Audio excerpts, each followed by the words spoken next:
So as far as I know, I've had 3 concussions in my life, only 3. The first was in 3rd grade. The second was at an adult playing basketball when I and another player full speed smacked our heads into each other. And the last one happened in the early 2000s. I was teaching 4th grade. It was the last day of school. It had been a great year. The kids had really bonded. I liked the kids. I think they liked me. There was one kid in the class, I'll call him David. It's not his name. He had real problems with impulse control, and he did take medication to help with that, and it mostly helped. But since it was the last day, half a day, his parent decided probably we're going to do fun things all morning. He doesn't need to take his medication.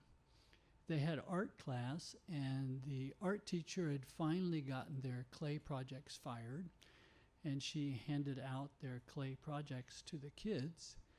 And so David's had a handle on it that he promptly broke off.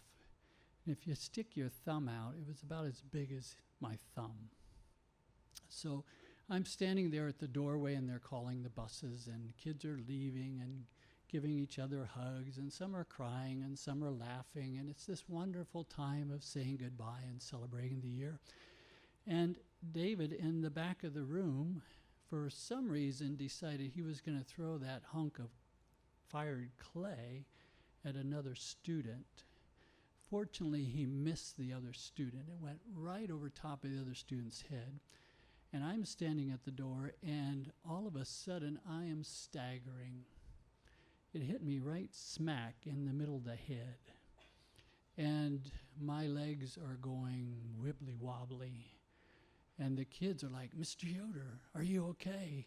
And I had no idea what had happened, just completely, totally out of the blue, bam. And I'm seeing stars, and I'm like, ooh. So they called the principal, and the principal came up right away, and he said, "Are you okay?" And I said, "No. I'm taking your class, go down to the nurse."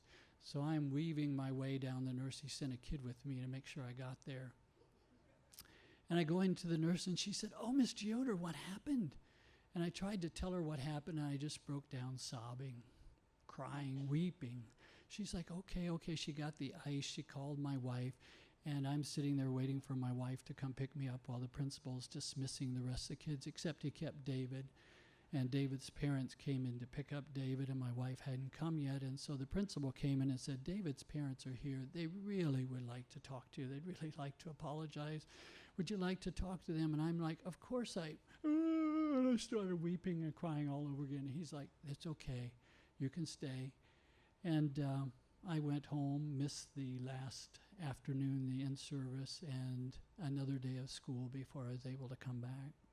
The next year, David's in 5th grade. I was teaching 2nd grade at that year, and he came down the hallway on the last day of school to say goodbye, because he was a kid that was so full of love, and he came to give me a goodbye hug. However, I said, wait, and I went running back in the room, and I rode my bike to school a lot. I had my bike helmet in there, and I put my bike helmet on, came out, gave him a hug, and we're laughing and crying.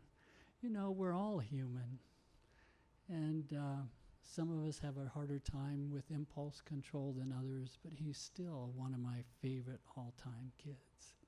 Thanks.